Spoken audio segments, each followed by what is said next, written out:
नमस्कार। BA part first Rajasthani साहित्य के प्रथम प्रश्न पत्र आधुनिक राजस्थानी काव्य के अंतर्गत हम अध्ययन कर रहे हैं।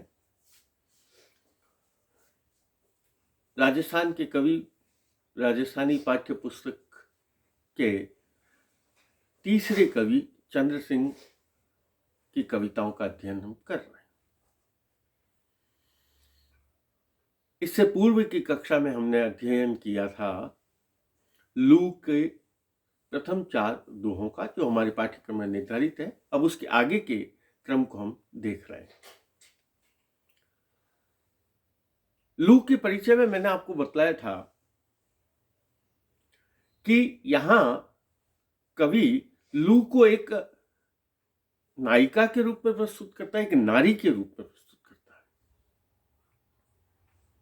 और जब वो एक नारी के रूप में चित्रित करता है, तब एक नारी के जीवन की जितनी विशेषताएं होती हैं, नारी के जीवन में जो गुण होते हैं, उन सभी का समावेश भी वहां हो जाता है।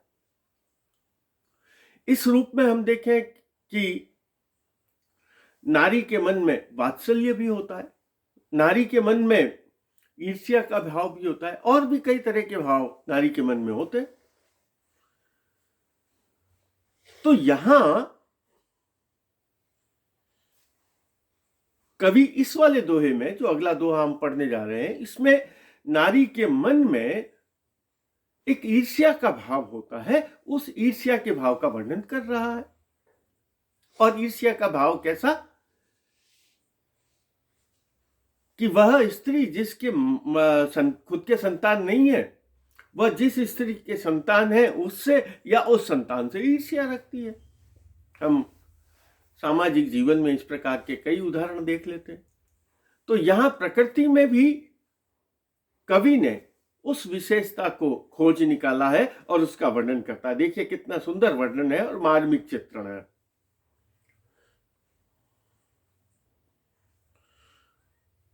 और इसमें दोनों ही भावों को, जहां एक तरफ ईर्ष्या का भाव है, वहीं एक तरफ वात्सल्य का भाव, मातृत्व का भाव। और वर्णन किसका कर रहा है कवि? कि रेगिस्तान में हिरण बहुत होते हैं, और वह हिरणी ने नए बच्चों को जन्म दिया है, छोटे बच्चों को, शावकों को जन्म दिया है, मृग शावकों को जन्म दिया है। और वे बच्चे उस गर्मी में झुलस रहे।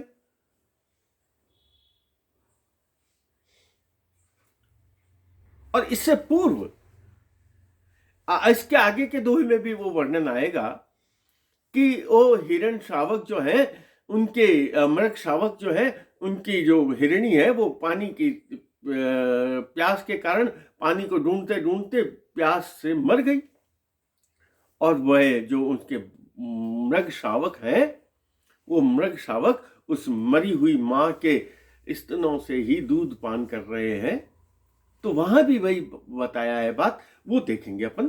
तो ये दोनों दोहे में किस प्रकार नारी की ईर्ष्या का भाव आता है, और वहीं एक वात्सल्य का भाव भी कवि दिखलाता है कि तुम नारी हो तो ईर्ष्या का भाव भी रखो, लेकिन तुम नारी हो, आपके मन में एक वात्सल्य का भाव भी है, अतः उसकी भी रक्षा करो। देखिए क्या कहा उसने। नार पणे रे इसके भल अंग भूंजो आय, मती लजाया मापणो लेया लाल बचाए। नार पणे रे इसके, नारी पने के कारण, स्त्री होने के कारण, स्त्री के भाव में जो ईर्ष्या छुपी हुई होती है, उस भाव के कारण नार पणे रे इसका माने ईर्ष्या का भाव, कि जहां एक के संतान है दूसरे के नहीं है, तो जिसके संतान नहीं है उसके मन में संतान के प्रति, और जो नारी है उसके प्रति ईर्ष्या के भाव है। तो नार पणे रे इसके भल अंग भूंजो आए। और आप चाहे जो हिरणी है, जो मृगी है, उसको चाहे आप जलाकर समाप्त कर देना, या उन मृग शावकों को ताप से परेशान कर देना, लेकिन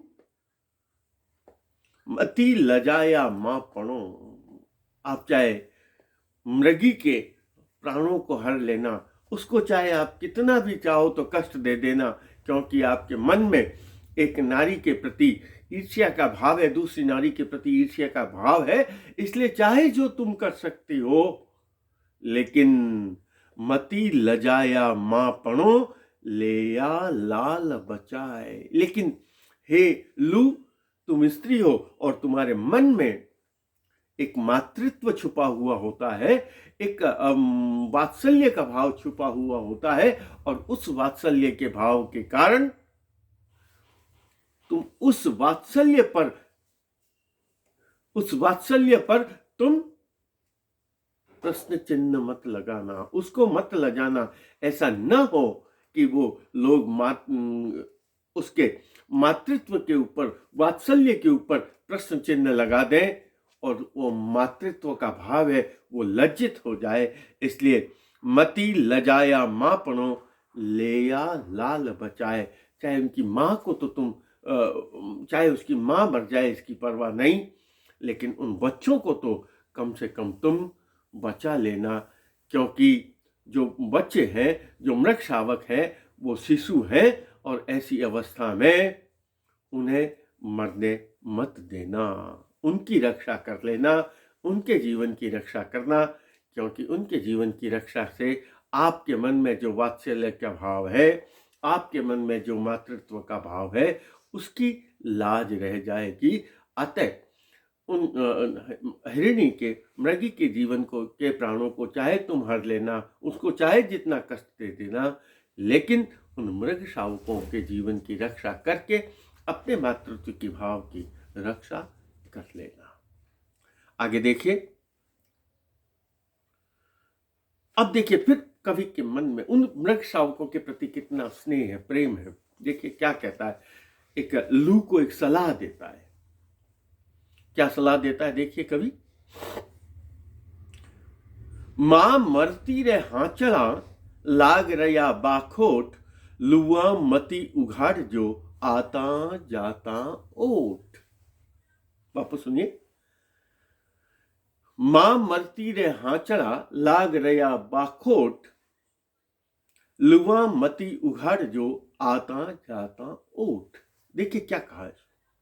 मैंने आपको इससे पहले जो चित्र था वो उपस्थित किया था, इससे पहले वाले दोहे के साथ में, और वो ये था कि पानी की तलाश में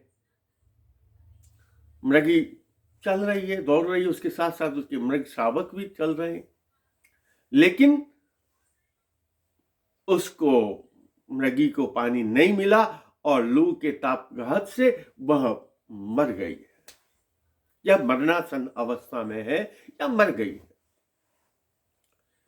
अब उस मरणासन अवस्था में मृगी या मरी हुई मृगी, उस मरी हुई मृगी का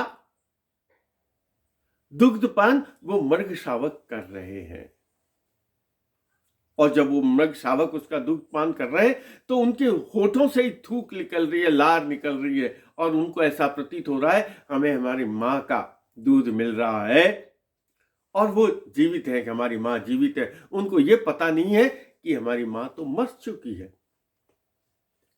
तो अब वो जो क्रिया है, जो मरी हुई मां के आंचलों से, उसके आंचल से, उसके थनों से जो वो चूस रहे हैं, उनका जो वो दुग्धपान कर रहे हैं, जो उनको भान है कि वो दुग्धपान कर रहे हैं, जबकि दूध मरी हुई लाश में से, मृगी के लाश में से दूध नहीं निकलता, लेकिन उन मृग शावकों को यह पता है कि हाँ, हमें हमारी मां दूध पिला रही है। तो उसके संबंध में क्या कहा, मां मरती रे हांचड़ा, उनके हांचल के लग गए, आंचल के उसके लग गए, लाग रया बाखोट, बाखोट मृग शावकों को कहा जाता है, वो मरी हुई मां के स्तनों से दूध पी रहे हैं। लुआ मती उगाड़ जो, आता जाता ओट। हे लुए, तुम कभी तो आती हो, कभी चली जाती हो, तुम्हारे इस आवागमन में, उस आने जाने में, इन बच्चों को, ये जो मृग शावक हैं, इनको, इनके मन और मस्तिष्क पर जो अभी अज्ञान का पर्दा पड़ा हुआ है। अज्ञान का पर्दा क्या है? उनको यह ज्ञात नहीं है कि उनकी मां अब इस संसार में नहीं है और वे उस मृत देह से ही दुग्ध पान करके अपने जीवन को चला रहे हैं या अब तक वे जीवित हैं। यदि उन्हें यह ज्ञात हो गया कि उनकी मां मर चुकी है तो उसके शोक में या उसके दुख में या उसके अभाव में ये बालक भी, ये मृग शावक भी अपना जीवन खो देंगे, वो भी मर जाएंगे। इसलिए उनके मन में यह भ्रम बना रहे कि हमारी मां जीवित है। तो कवि लुओं से यह प्रार्थना करता है, हे लुओं, तुम लुआ मती उघाड़ जो, उनके ज्ञान के पर्दे को मत उघाड़ना, उनके ज्ञान के या उनका जो अज्ञान छाया हुआ है उस अज्ञान को हटाने का प्रयास मत करना। उन्हें अज्ञानी ही बने रहने देना कि उनकी मां जीवित है और उसी अज्ञान के विश्वास के भरोसे पर ही वो जीवित रह जाएंगे। यदि उन्हें ज्ञात हो गया कि उनकी मां मर चुकी है तो वे भी मर जाएंगे। इसलिए कवि लुओं से प्रार्थना करता है, चाहे तुमने इनकी मां को मार दिया है लेकिन अब तुम इन बच्चों के जीवन की रक्षा करना। आगे देखिए, अब उसने कहा जब लुएं चलती है प्रकृति में चारों ओर गर्मी गर्मी, ऊष्मा ऊष्मा, ग्रीष्म वातावरण, कहीं भी शीतलता का लवलेश मात्र भी नहीं रहता है, किंचित कहीं भी शीतलता नहीं रहती। और शीतलता रहती है तो कहां रहती है? जहां पानी होता है। और रेगिस्तान में कोई नदी नाला तालाब कुछ भी नहीं है, नदी नाले तालाब कुछ भी नहीं है। जहां कुछ होता है तो बहुत गहरे कुएं होते हैं। और वह शीतलता फिर कहां मिलती है? कहीं नहीं मिलती है, क्योंकि चारों ओर साम्राज्य छा गया लू का। वह शीतलता केवल मिलती है बहुत गहरे कुओं में। तो उसने कहा यह शीतलता भी उस ताप से डरती है, उस लुओं से डरती है, और वो भी ऐसी जगह जाकर छुप गई है जहां लुओं का प्रकोप नहीं है। तो ऐसा कवि कहता है, ऐसा लगता है कि शीतलता को भी कोई स्थान नहीं मिला। वो जाकर बहुत गहरे, जब कोई चीज को छुपना होता है, छिपाना होता है, तो उसे बहुत गहरे अंतः तल में छुपा देते हैं। और यहाँ भी कवि ने यही कहा है, वे जो अब शीतलता है वो भी गहरे कुएं में जाकर छुप गई है, ताकि वहां लू अपना प्रकोप नहीं फैला सके। देखिए क्या कहा, लुआ थे लारो कियो, हे लुओ तुमने पीछा किया है। किसका पीछा किया है? शीतलता का। कहीं जहां शीतलता है वहां तुमने अपना साम्राज्य फैला दिया। तो ऐसी अवस्था में कहीं शीतलता बची ही नहीं, वो आगे आगे भाग रही, तुम उनके पीछे भाग रही हो, चारों ओर गर्मी छा गई है, और ऐसी अवस्था में शीतलता तो कहीं बची नहीं। तो लुआ थे लारो कियो, छानी साध धर आए, और वो शीतलता ढूंढ रही है हम कहाँ छुपे जहां लुएं हमारा पीछा न कर सके। इसलिए उन्होंने क्या किया, छानी सा धर आए, उन्होंने पूरी धरती को नाप लिया है, लेकिन उस शीतलता को बचने के लिए कहीं भी स्थान नहीं मिला है। शीतलता सोधी शरण साठी काम में जाए। कवि क्या कहता है, ऐसी अवस्था में शीतलता को शरण किसने दी है? शीतलता को शरण दी है 60 हाथ गहरे कुएं ने। 60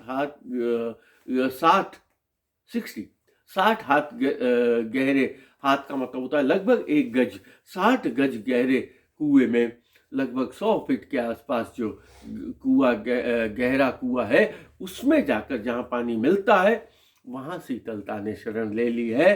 तो उसने क्या कहा, शीतलता सोधी शरण साठिका में जाए। साठिका का मतलब होता है 60 हाथ गहरा कुआं। 60 हाथ का मतलब जिस कुएं में पानी जो है वह 60 हाथ नीचे मिलता है। ऐसा नहीं कि ऊपर ऊपर पानी मिल जाए।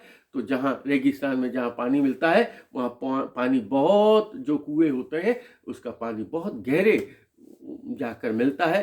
तो ऐसी अवस्था में उसने कहा, शीतलता ने तो जाकर उस गहरे कुएं में शरण ले ली है, अर्थात इस गर्मी में, लू में चारों ओर ताप ही ताप है, चारों तरफ ऊष्मा ही ऊष्मा है, चारों तरफ गर्मी ही गर्मी है, कहीं भी शीतलता का नाम मात्र की भी शीतलता कहीं दिखाई नहीं देती। और शीतलता ने यदि कहीं शरण ली है तो वो शरण ले ली है जाकर उस 60 हाथ गहरे कुओं में। कवि स्पष्ट रूप से जिस बात को कहना चाहता है वह यह है कि यहाँ कुछ भी नहीं है, चारों ओर गर्मी का साम्राज्य छाया हुआ है। अब देखिए क्या है, रेगिस्तानी प्रदेश में क्या है, भौगोलिक दृष्टि जो भूगोल के छात्र हैं वो जानते हैं, रेगिस्तान में जनसंख्या का घनत्व तो बहुत कम है, भू क्षेत्र तो बहुत विशाल है, लेकिन प्रति व्यक्ति जो घनत्व होता है प्रति वो बहुत ज़्यादा है, अर्थात जो बहुत बड़े क्षेत्र में बहुत कम लोग रहते हैं। तो ऐसा लगता है वो उजड़ सा दिखाई लगता है कि कहीं कोई रहता है या नहीं। तो ऐसी अवस्था में वो क्योंकि गर्मी है और उस ताप को जो सहन कर पाते हैं वे ही लोग रहते हैं, ऐसा लगता है। और जो रहते भी हैं वो बहुत दूर दूर रहते हैं, पास पास कोई नहीं रहता। तो उस अवस्था का वर्णन करते हुए कवि ने क्या कहा, यहाँ के रेगिस्तान की जो प्रकृति है, राजस्थान की प्रकृति है, उसका वर्णन करते हुए कवि लिखता है और उसका कारण बताता है। यहाँ पड़ने वाली भीषण गर्मी, यहाँ चलने वाली भयंकर लूओं के कारण, इस प्रकार यह प्रकृति के कारण सामाजिक जीवन ऐसा हो गया है। क्या कहा, खारो पानी कूटा, बारिश आती नहीं है तो जो नीचे का जो भूजल है वो खारा है। खारो पानी कूटा, कुओं में खारा पानी। दिस दिस बंजर होम, और चारों तरफ जब पानी नहीं है तो कोई जमीन में उपज नहीं होती, तो बंजर है भूमि, चारों तरफ रेगिस्तान, मिट्टी मिट्टी मिट्टी के टीले ही दिखाई देते हैं। तो क्या है, खारो पानी Kubota, this this this this का मतलब हर दिशा में, जिस तरफ भी देखना है, ऐसे नहीं कि इस दिशा में होगा इस दिशा में, जिस दिशा में भी देखेंगे चारों ओर मिट्टी का ही साम्राज्य, बंजर भूमि है, कहीं कोई पेड़ भी दिखाई नहीं देता। दिस दिस बंजर भूमि, उजड़िया सा बसिया जट है। और लोग जो रहते हैं वो भी कैसे लगते हैं, जैसे गांव उजड़ गए हो, उजड़े हुए गांव होते हैं ना जहां कोई रहता नहीं। तो ये रेगिस्तान में भी लोग रहते हैं ना, मैंने आपको कहा गांव ढानियां होती है, 1-2-3 किलोमीटर 4 किलोमीटर 10-20 लोग रहेंगे, उसके बाद फिर जाएंगे, फिर कोई लोग नहीं रहेगा, फिर बहुत दूर चले जाएंगे। तो उसने कहा उजड़िया सा बसिया जट है, जहां लोग रहते तो हैं लेकिन उन लोगों के जीवन को देखने पर ऐसा प्रतीत होता है मानो ये लोग बसे हुए नहीं हैं, बल्कि कैसे लोग हैं, उजड़े हुए लोग हैं, जो कहीं कहीं इक्के दुक्के लोग दिखाई देते हैं। तो उजड़िया सा बसिया जटे मिनखा ने मत होम होम। और कवि कहता है ऐसी अवस्था में जो लोग जहां जहां रहते हैं, कवि उन लोगों से प्रार्थना करता है वो जो थोड़े से लोग बचे हुए हैं उनके जीवन को भी तुम अपने ताप से, अपने तेज से, अपने गर्मी से उनको समाप्त मत कर। होमने का मतलब होता है जो यज्ञ किया जाता है ना, उस यज्ञ में आहुति डाली जाती है, तो उस आहुति को डालने में को होमना कहते हैं। होम, अंग्रेजी वाला होम मत समझ लेना घर का, होम का मतलब होम करना, आहुति डालना। तो यहाँ उसने कहा जब यज्ञ होता है तो चारों तरफ गर्मी होती है, आग होती है, और उसमें लोग कुछ न कुछ समर्पित करते हैं, उसको होमना कहते हैं। तो यहाँ भी उसने कहा तुम चारों ओर गर्मी फैला रही हो, और ये लोग ऐसा न हो कि उनका जीवन भी तुम्हारी इस गर्मी में, तुम्हारे इस ताप में वे अपना जीवन होम दे, अर्थात उनका जीवन समाप्त हो जाए। ऐसा मत करना। इसलिए जितने भी लोग बचे हुए हैं, अपनी जीवटता के साथ बचे हुए हैं, उनके जीवन पर संकट मत डालना, उनको कम से कम उनके जीवन की रक्षा कर लेना। आज इतना ही, कल या अगली जो भी कक्षा होगी उसमें हम अपने इस जो हमारे पाठ्यक्रम में निर्धारित जितने दोहे हैं उनके अंतिम चरण की ओर जाएंगे। उसके पश्चात हम बादली को देखेंगे। आज इतना ही। धन्यवाद। नमस्कार।